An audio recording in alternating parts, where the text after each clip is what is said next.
Lord be with you. And with your spirit. A reading from the Holy Gospel according to Matthew. Glory to you, O Lord. Jesus went into the region of Caesarea Philippi, and he asked his disciples, "Who do people say that the Son of Man is?" They replied, "Some say John the Baptist, others Elijah, and others Jeremiah or one of the prophets." He said to them, "But who do you say that I am?" Simon Peter said in reply, "You are the Christ, the Son of the living God." And Jesus said to him in reply, "Blessed are you, Simon, son of Jonah, for flesh and blood has not revealed this to you, but my heavenly Father. And so I say to you, you are Peter, and upon this rock I will build my church, and the gates of the netherworld shall not prevail against it. I will give you the keys to the kingdom of heaven. Whatever you bind on earth shall be bound in heaven. Whatever you loose on earth shall be loosed in heaven." Then he strictly ordered his disciples to tell no one that he was the Christ. From that time on, Jesus began to show his disciples that he must go to Jerusalem and suffer greatly from the elders, the chief priests, and the scribes, and be killed, and on the third day be raised.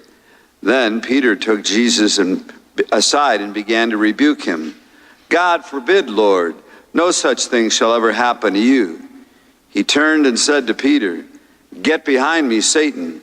You are an obstacle to me. You are thinking not as God does, but as human beings do." My sisters and brothers, the gospel of the Lord.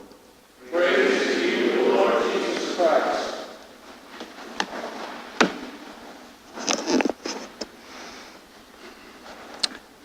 Peter, and we have much of his traits.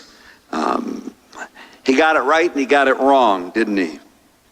And we all have to kind of look at that in our relationship with God. Where do we get it right and sometimes get it wrong? What is God trying to say to us that we hear and maybe at times ignore? Powerful message when you think of this gospel that what Peter says, "You are the Christ, the Son of the living God." And Jesus affirms him in that. Wow, he gets it. Well, he does and he doesn't.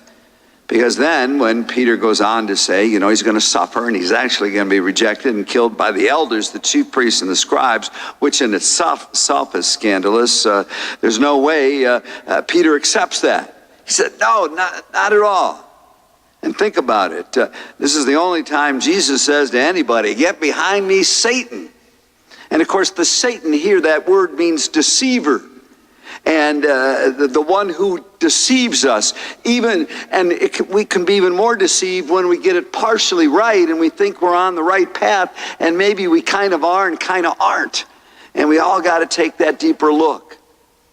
And of course, it's all rooted in the covenant relationship, that beautiful reading from Jeremiah in which God again shows his patience with the people. We've been hearing a lot of days Jeremiah putting the people down, acknowledging they had drifted away from God. They ended up in destruction. They probably thought God didn't want to have anything to do with them. But again, no matter how unfaithful we might be to the Lord, he's always faithful to us. He wants to be in that covenant relationship with us. And as he says here, "This is the covenant I will make. I will place my law within them and write it on their hearts. I will be their God and they shall be my people." And so again, we know the covenant is written on our hearts. We need to be open-hearted to what the Lord is saying to each of us deep within.